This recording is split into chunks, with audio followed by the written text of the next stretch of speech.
Light আপনাকে যুক্ত করা আছে, বলেন আপনি। হ্যালো আসিফ ভাই, শোনা যাচ্ছে? হ্যাঁ, শোনা যাচ্ছে, বলেন। আসলে ধন্যবাদ, আমার হাতে বেশি সময় ছিল না। তাড়াতাড়ি যুক্ত করলাম, আমি ভাবছিলাম যুক্ত হতে পারবো না। ঠিক আছে, ধন্যবাদ। হ্যাঁ, বলেন তাহলে। আহ, আসলে আমি যে প্রশ্নটা করতে চাচ্ছিলাম যে অশ্লীলতা বলতে কি বোঝায় আপনার মতে? অশ্লীলতা মানে একটা সাবজেক্টিভ ব্যাপার। এটা তো আপনার কাছে একরকমের সংজ্ঞা, আমার কাছে একরকমের, কলিমুদ্দিনের কাছে আরেক রকম, রহিমের কাছে আরেক রকম। এটার কোনো মানে আহ, ব্যক্তির উপর নির্ভর করে? এটা ব্যক্তির উপর নির্ভর করে, হ্যাঁ। আচ্ছা, তো এর উপর যদি ভিত্তি করে অন্যের অধিকার লঙ্ঘন করা হয়?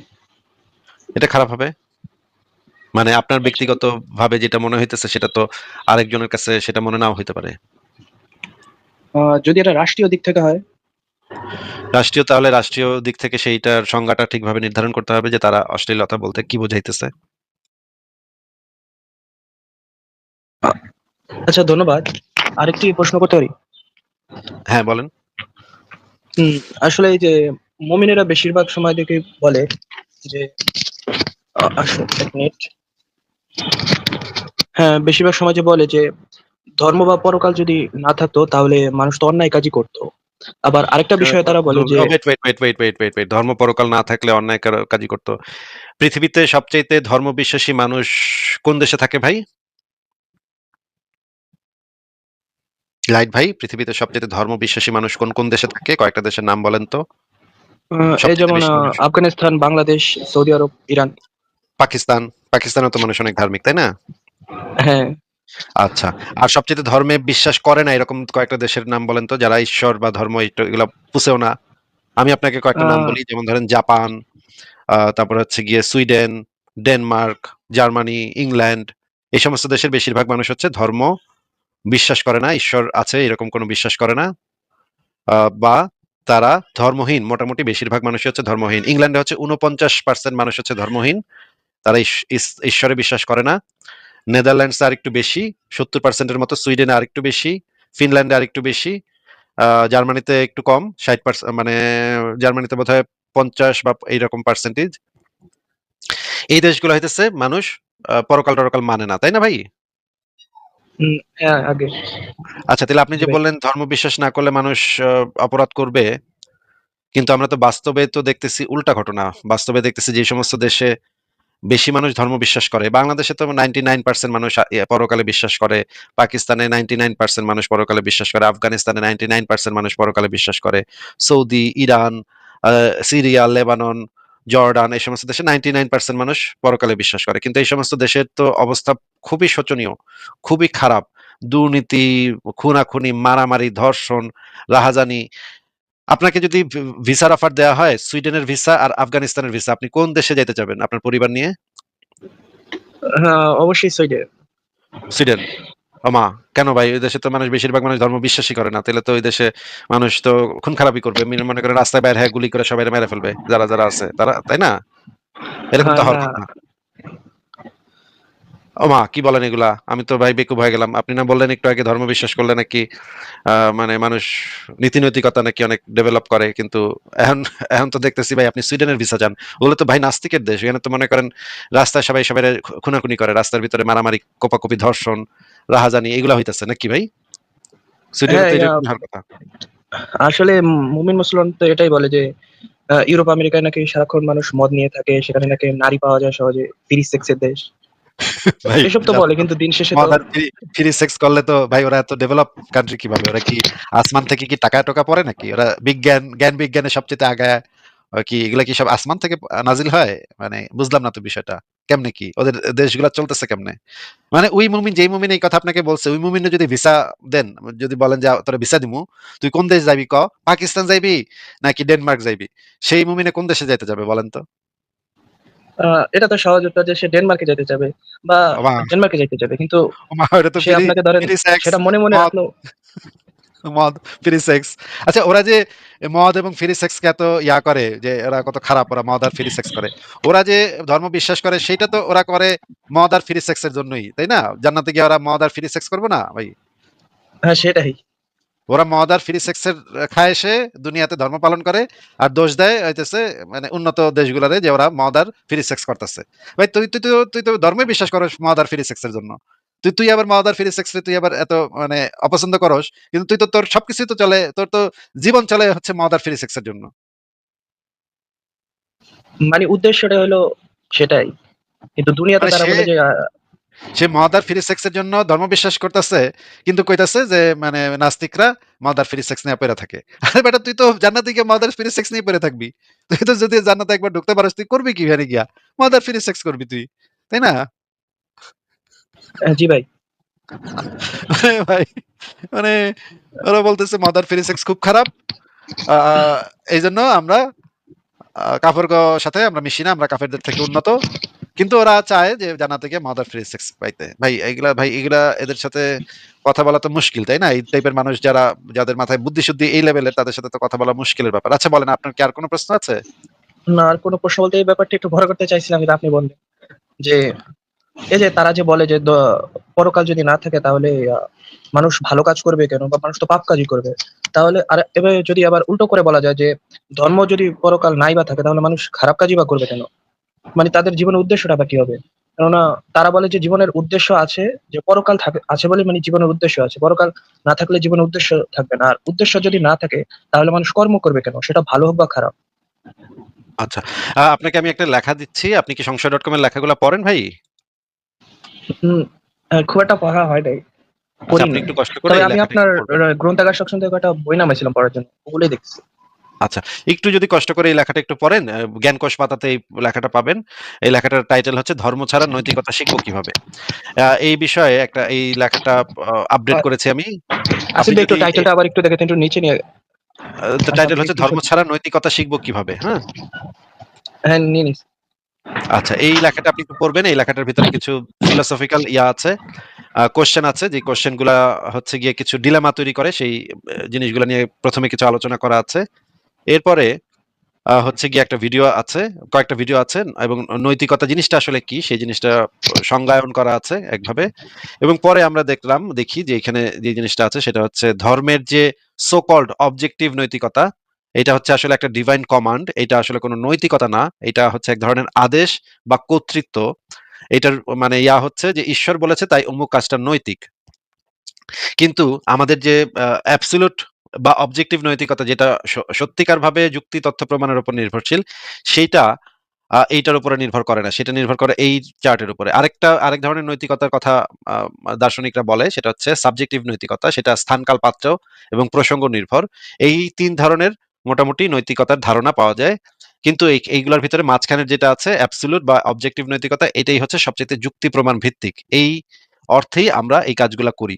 এবং আপনি যদি আরো এই লেখাটা আর একটু ভালো করে পড়েন, দেখবেন যে নৈতিকতার উৎস একটা যদি হয় ঈশ্বরের আদেশ, সেটা হয়ে যায় আসলে অন্ধ আনুগত্য, ভয় পুরস্কারের মাধ্যমে পাওয়া অন্ধ আনুগত্য। আরেকটা হচ্ছে মানব যুক্তি ও সহানুভূতি, সেটা হচ্ছে সমাজ কল্যাণ এবং নৈতিকতার বিকাশ ঘটে শুধুমাত্র এই ক্যাটাগরিতেই। ঠিক আছে? তারপর যদি আপনি শিশুদেরকে যদি যৌক্তিক শিক্ষা এবং ধর্মীয় নৈতিক শিক্ষা এবং যৌক্তিক নৈতিক শিক্ষা শিক্ষা দুইটা আলাদাভাবে দেন, তাহলে আপনি দেখতে পাবেন যে এটা অনেক বড় লেখা, আপনি ভালোভাবে পড়বেন এটা আশা করি।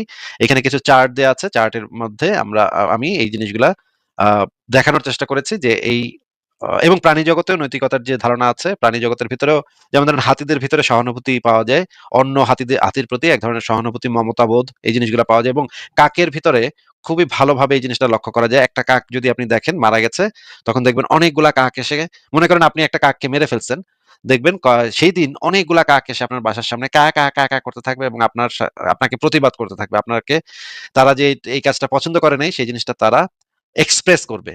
এই কাকের ভিতরে, হাতির ভিতরে, ডলফিনের ভিতরে আমরা এই যে পরস্পরের প্রতি ভালোবাসা, পরস্পরের প্রতি মমতা, এই জিনিসগুলো আমরা দেখতে পাই। এবং কিছু পরীক্ষা নিরীক্ষা চালানো হয়েছে, শিম্পাঞ্জির ভিতরে কিছু পরীক্ষা চালানো হয়েছে। যেমন ধরেন একটা এক্সপেরিমেন্ট চালানো হয়েছিল ফ্রান্স ডে ওয়ালের বিখ্যাত ক্যাপুচিন বানর এক্সপেরিমেন্টে দেখা যায় এক বানর যদি একই কাজের জন্য অন্য বানরের তুলনায় কম পুরস্কার পায়, সে রেগে যায় এবং পুরস্কার গ্রহণ করতে অস্বীকার করে।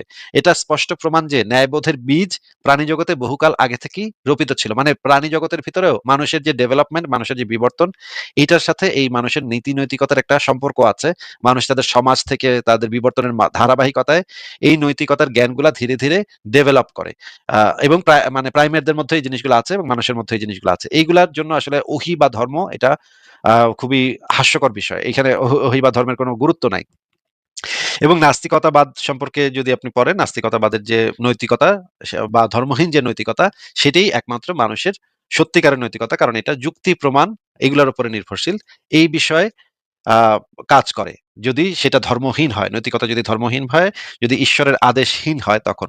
আপনি এই লেখাটা পড়েন, তারপর আপনার সাথে আবারও আলোচনা করব। লাইট ভাই, আপনি কি আর কিছু বলবেন? উম হ্যাঁ, দেখলাম অনেক বড় লেখাই, সময় লাগবে পড়তে। আর প্রাণীর যে বিষয়টা দেখালেন যে সহানুভূতিটা, এটা তো হয়। আর বায়োলজিক্যাল দিক থেকে তো মানুষ আর শিম্পাঞ্জি অনেক কাছাকাছি, তাই না? হ্যাঁ, আমাদের সাথে অমিত ভাই চলে আসছে। অমিত ভাই বোধহয় এই বিষয়ে কিছু বলবেন। অমিত ভাই, আপনাকে স্বাগতম। অনেকদিন পরে আপনাকে দেখলাম। কেমন আছেন ভাই? আমি তো ভালো আছি আসিফ ভাই, আপনি কেমন আছেন? আমিও ভালো আছি। অমিত ভাই ভালো সময় আসছেন। আমরা এই জিনিসটা নিয়ে আলোচনা করছিলাম যে প্রাণী জগতের ভিতরে যে প্রাইমেটদের ভিতরে যে নৈতিকতার ইয়াটা দেখা যায়, আপনি যদি আগে এই বিষয়ে কিছু বলেন। হ্যাঁ আসিফ ভাই, আমি এই কথাটা শুনে, এই ডিসকাশনটা শুনেই আমি আসছিলাম। তা, একটা জাস্ট একটা জানি না আপনি শুনেছেন কিনা, এই ইভলিউশনারি গেম থিওরির কথা তো নিশ্চয়ই শুনেছেন, বা এই সিনেমাটা দেখেছেন কি? আ বিউটিফুল মাইন্ড, এই সিনেমাটা দেখেছেন আসিফ ভাই? হ্যাঁ, হ্যাঁ, খুবই খুবই ফেভারিট সিনেমা আমার খুবই ভাই। নিশ্চয়ই। তাই এখানে যে জন ন্যাশের যে একটা গল্প আছে, তাই এই জন ন্যাশ প্রথম গেম থিওরি এই জিনিসটার জন্ম দিয়েছিলেন। তা এই গেম থিওরি, এটা শুধুমাত্র যে একটা স্ট্র্যাটেজি বা পলিটিক্স এর মধ্যেই যে সীমাবদ্ধ ছিল সেরকম নয়। আপনি যদি এই যে জিনিসটা আপনি আলোচনা করছিলেন, মানুষের মধ্যে কোঅপারেশন, এই জিনিসটা কিভাবে কিভাবে গড়ে ওঠে, এই জিনিসটা যদি আমরা দেখি, তা সেই জিনিসটা হচ্ছে এই যে গেম থিওরির কথা বলছি, গেম থিওরি এর মধ্যেও ইনকর্পোরেট করা যায়। তা একটা গেম আছে, এটাকে খুব বিখ্যাত একটা গেম যাকে বলে প্রিজনার্স ডায়লেমা। এই প্রিজনার্স ডায়লেমা হয়তো অনেকেই শুনে থাকতে পারেন। তো এই প্রিজনার্স ডায়লেমাতে এই গল্পটা কিরকম? গল্পটা হচ্ছে যে ২ জন প্রিজনার আছে। ২ জন হচ্ছে ধরা পড়েছে, ব্যাংক ডাকাতি করে ধরা পড়েছে। এবার এই ২ জনকে আলাদা ভাবে তাদেরকে ইন্টারোগেট করা হচ্ছে। তো এখন এরা ২ জনের এগেইনস্ট এ আর কোন রকম প্রমাণ নেই। যদি তারা যদি ২ জনই ডিনাই করে যায়, এবং তারা যদি ২ জন, মানে অপর এক যে ইয়ে আছে, যে একজন আ ধরুন আ যে তার যে accomplice আছে, তার নাম যদি সে বলে না দেয়, তাহলে এদের ২ জনকে কাউকেই শাস্তি দিতে পারবে না। তা এখন এখন যদি এখন ব্যাপারটা হচ্ছে, তারা এরকমভাবে একটা ডিল দিয়েছে যে দুজন, ধরুন হচ্ছে একজন যদি, দুজনেই যদি একে অপরের নাম যদি বলে দেয়, যদি হচ্ছে বিট্রে করে একে অপরের প্রতি, তাহলে দুজনেই শাস্তি পাবে। কিন্তু সেই শাস্তিটা হয়তো কম পাবে। কিন্তু এরকম যদি হয় যে একজন বলে দিল আরেকজনের নাম, আরেকজন বলল না, তখন যার নাম বলে দিয়েছে সে শাস্তিটা বেশি পাবে। আর যদি দুজনে কেউই যদি না বলে, তাহলে তাদের কোন রকম শাস্তি হবে না। তো ১ম ক্ষেত্রে ১ম দেখা যায় যে এই ধরনের গেমগুলোতে দেখা যায়, যদি ১ বার ২ বার এরা ২ জন ইন্টারেক্ট করে, তাহলে অধিকাংশ ক্ষেত্রেই তারা একে অপরের নাম বলে দেয়। মানে সে একে অপরের যে accomplice ছিল এরকম বলে দেয়। কিন্তু যদি দেখা যায় এদের মধ্যে অনেকদিন ধরে অনেকবার তাদের মধ্যে ইন্টারেকশন হচ্ছে, তখন তারা স্বতঃস্ফূর্তভাবে একে অপরের নামটা চেপে যায়। তা ডেভিড অ্যাক্সেলরড বলে একজন ভদ্রলোক ছিলেন। তিনি একজন পলিটিক্যাল কনসালটেন্ট ছিলেন। তো তিনি একটা গেম বা একটা খেলার আয়োজন করেন। এই খেলাটা হচ্ছে এই যে প্রিজনার ডায়লেমা, এই খেলাটার আয়োজন করেন, এবং তিনি আহ্বান করেন বিভিন্ন ব্যক্তিকে, যে তিনি আহ্বান করেন একটা কম্পিটিশন করার জন্য। সেখানে একটা কোড জমা দিতে হবে। সেই কোডটা একটা গেম, সেই কোডটা হচ্ছে ওই ইয়েটা খেলবে। এই যে প্রিজনার ডায়লেমা আছে সে খেলবে, এবং দেখা হবে যে কে সবথেকে, কোন অ্যালগরিদম সবথেকে বেশি পয়েন্ট অর্জন করতে পারে। তো এর মধ্যে কিছু গেম দেখা যায় যেগুলো খুব আ মানে যেগুলো খুব অ্যাগ্রেসিভ ছিল, যেগুলো সবসময় ডিফল্ট কোড ছিল, যেগুলো সবসময় কোঅপারেট করছিল না। আর কতগুলো গেম ছিল সেগুলো হচ্ছে খুব, মানে খুব এই বিনয়ী, নম্র, ভদ্র গেম, যারা অধিকাংশ ক্ষেত্রেই কোঅপারেট করার চেষ্টা করে, এবং খুব কম ক্ষেত্রেই তারা ডিফল্ট করে আরকি। তারা কোঅপারেট করে না। খুব কম ক্ষেত্রেই তারা আ মানে একজন হচ্ছে একজন প্লে ফেয়ার, আরেকজন নাইস অ্যান্ড ফেয়ার, আরেকজন হচ্ছে অ্যাগ্রেসিভ খেলে আরকি। এই গেমগুলোর ক্ষেত্রে অধিকাংশ ক্ষেত্রেই দেখা যায় যে সমস্ত গেমগুলো টিট ফর ট্যাট। তার মানে আরেকজন যেরকম খেলছে সেই অনুযায়ী খেলে, সেই গুলোই অধিকাংশ ক্ষেত্রে জেতে। যে সমস্ত অ্যাগ্রেসিভ যে সমস্ত গেমগুলো, সেগুলো ১ম দিকে জেতে বটে। কিন্তু যখন এই গেমগুলোকে বারবার খেলানো হয়, তখন দেখা যায় যে যত ওই যে যারা খুব মডারেট, যারা খুব নমনীয় বা পোলাইট যে সমস্ত অ্যালগরিদম গুলো, সেগুলো যখন এলিমিনেট হতে থাকে, তখন তারা সেই সমস্ত অ্যাগ্রেসিভ গেমগুলো সেগুলো আর ঠিকমতো খেলতে পারে না।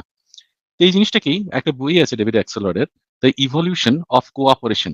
তো এইখানে দেখানো হয়, এই বইটাতে দেখানো হয়েছে যে কোন রকম একটা ইয়ে ছাড়াই, কোন রকম একটা অথরিটি ছাড়াই কিভাবে একটা ইভলিউশন এর মাধ্যমে কোঅপারেশন ইভলভ করতে পারে ধীরে ধীরে আমাদের মানব সমাজের মধ্যে।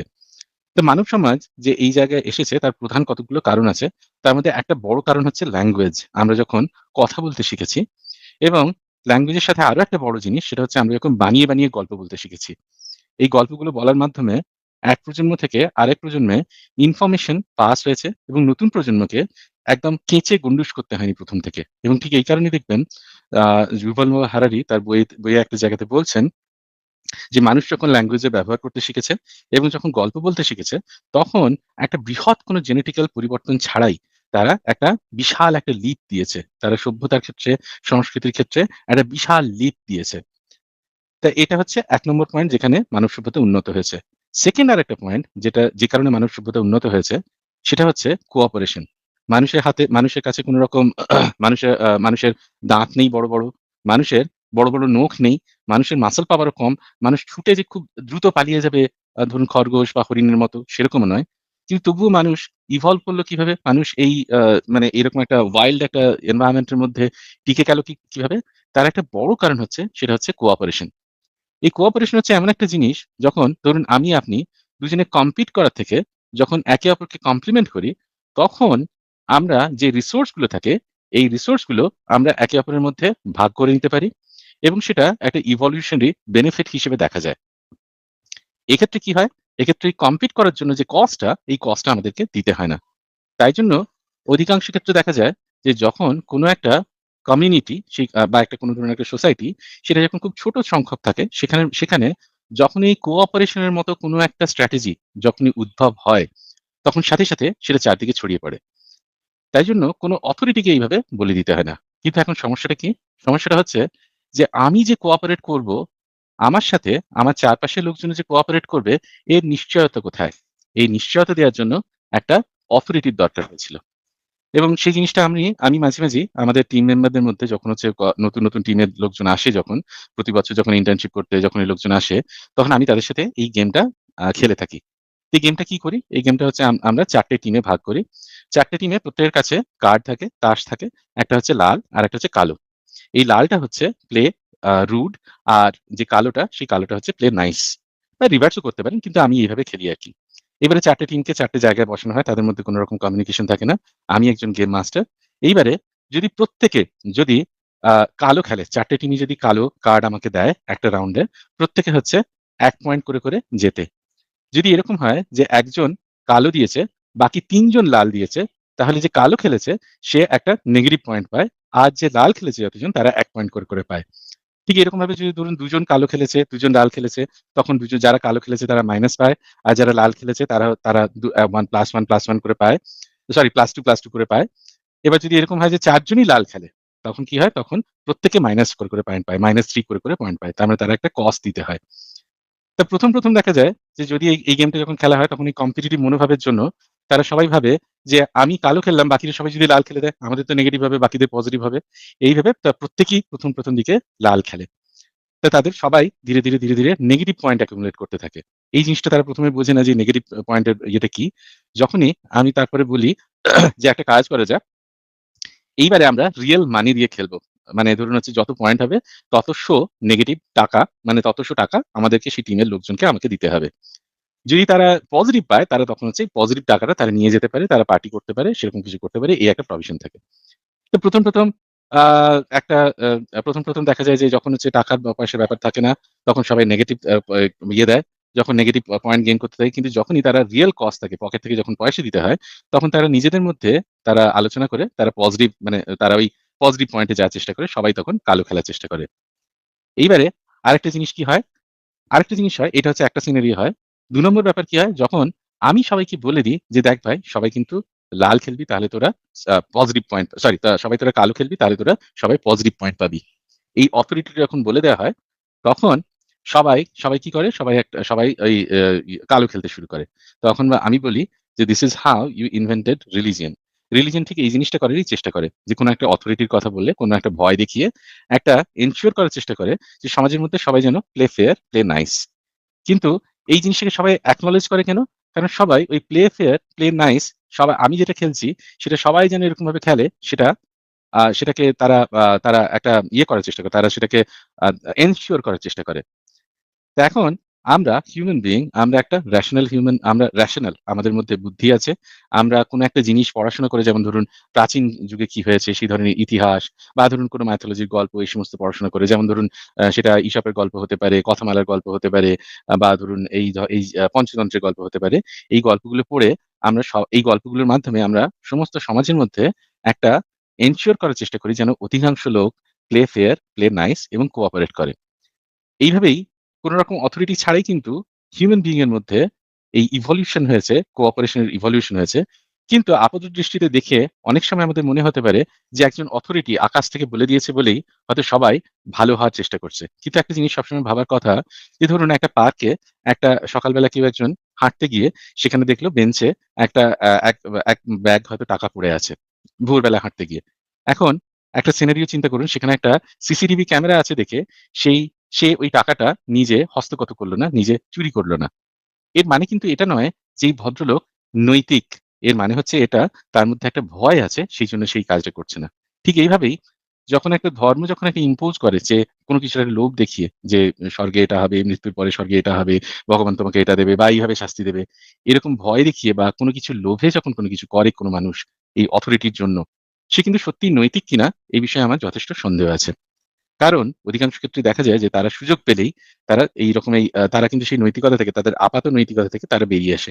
ঠিক এই কারণেই দেখবেন কোন জায়গাতে কোন রায়ট হলে, কোন রকম ঝামেলা হলে, কোন কিছু হলে, যারা এতদিন পর্যন্ত নৈতিকতার মুখোশধারী ছিল, যারা হয়তো অথরিটির ভয়ে, যারা কোনো কিছু একটা পাপের ভয়ে বা পুণ্যের লোভে তারা কোন একটা খারাপ কাজ করা থেকে বিরত ছিল, তারা কিন্তু এইবার কি করে, তখন কি করে? তখন তারা কিন্তু সেই খারাপ কাজগুলি করতে শুরু করে। যখনই সেই অথরিটির ভয়টা চলে যায়, তারা খারাপ কাজ করতে শুরু করে।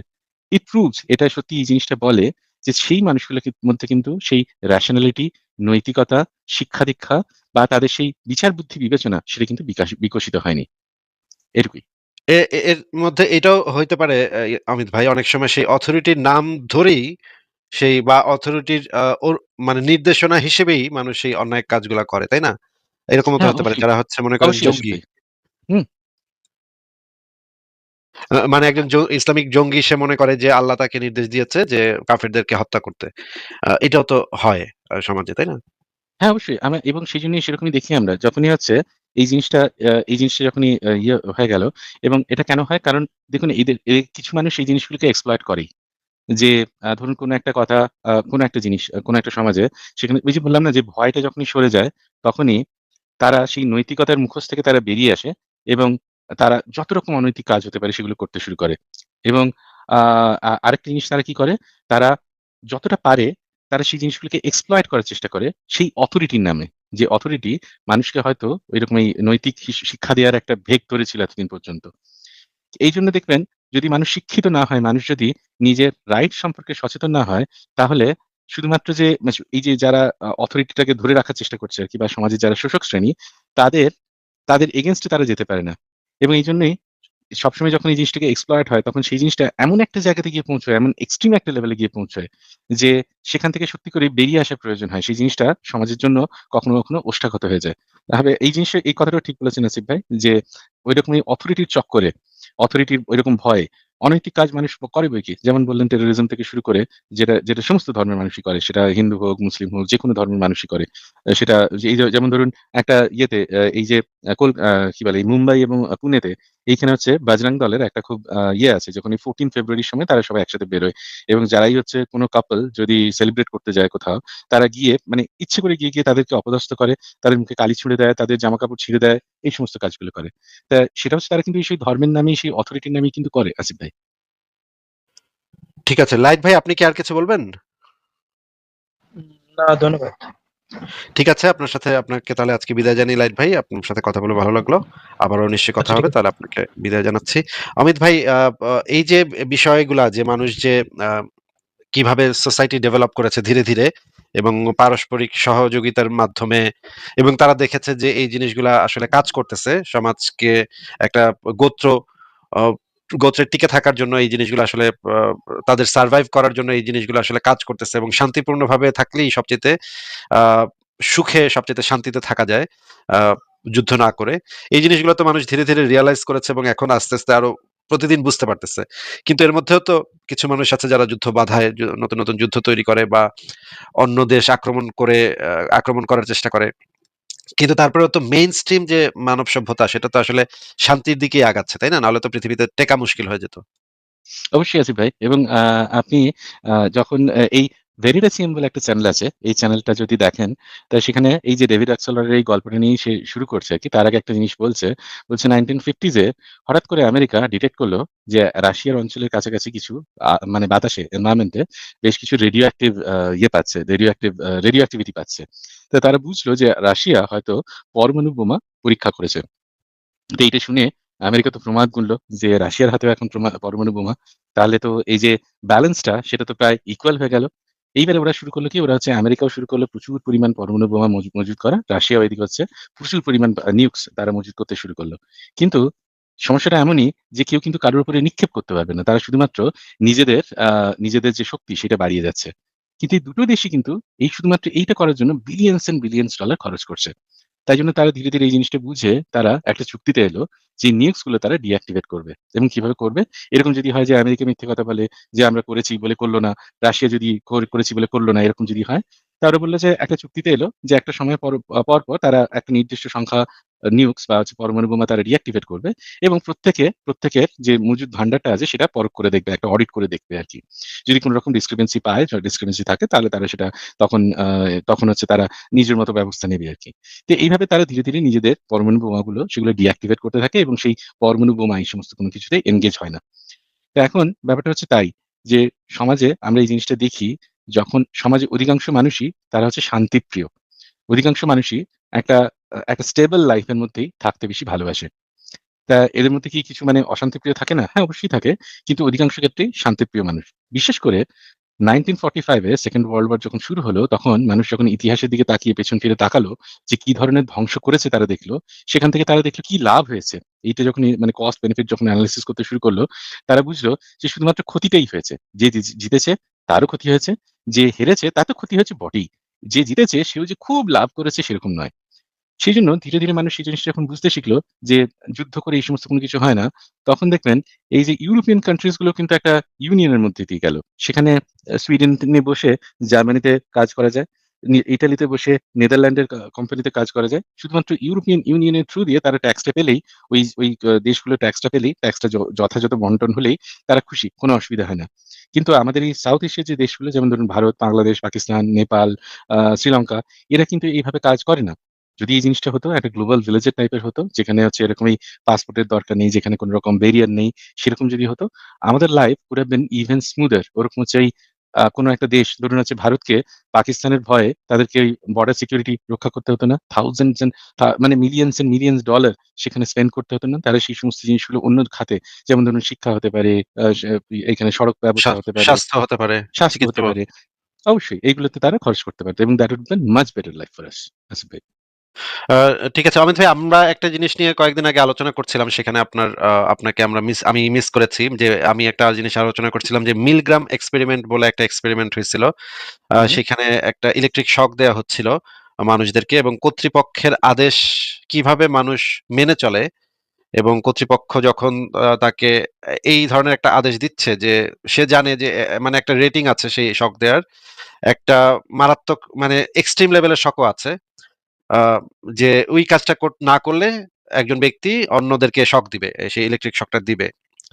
তো এই মানে এক্সপেরিমেন্টের মধ্যে দেখা গেল যে কর্তৃপক্ষের বেঁধে দেওয়া নিয়মটা মানুষ এতই ফলো করতেছে যে আরেকজন মানুষকে সে এক্সট্রিম লেভেলের শক দিতেও সে দ্বিধা করতেছে না। কারণ সে ভাবতেছে যে এটা তো নিয়ম। এটা তো মানে যারা অথরিটি তারা আমাদেরকে নির্দেশ দিয়েছে এই শকটা অন্যদেরকে দিতে।